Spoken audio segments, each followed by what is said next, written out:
Hey guys, it's me again. I finally made it out to the woods where the house was where I was born. So I just wanted to give you guys a little update and show you where this whole idea of a tiny house started. This is the house that I was born in. There was 10 of us in the family.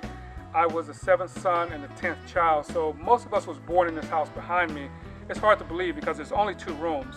One of the rooms fell, or some parts of it fell over the years. But all in all, it was that 2 rooms, 3 rooms with the kitchen, few beds, 1 divider for the walls and stuff like that to separate the rooms.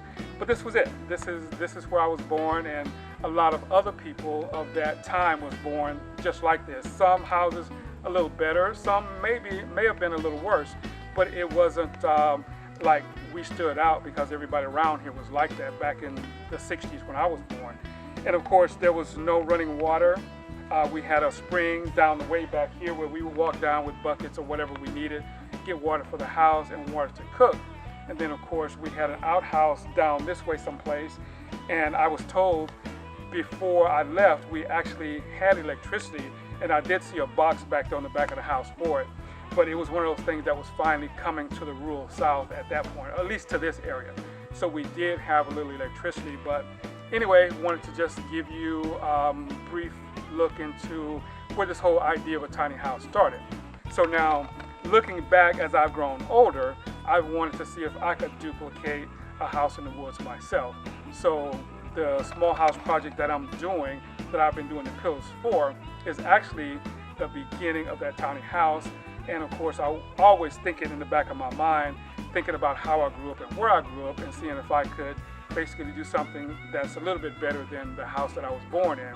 No disrespect to my fathers and brothers, because they were working with what they had, and of course I'm working with what I have out there also. So I think I've gotten a little bit more building experience now than probably they had, and technology is a little different. So I think maybe I could do a tad bit better house. I mean, we'll see if it holds up as long as this house, because I'm actually 56 right now, and to think that most of my brothers were born in this house and they're all older than me. This house has been around for a long time and it's still standing. Had been, if we were still in it or someone was still in it, it would still be in better shape. But as you know, if you leave things in the woods in disrepair, or they will actually get in disrepair because nobody's using it.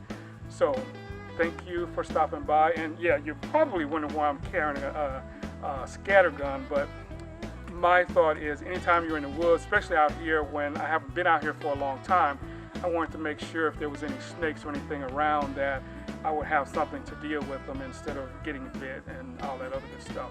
But anyway, we will see you on the next video.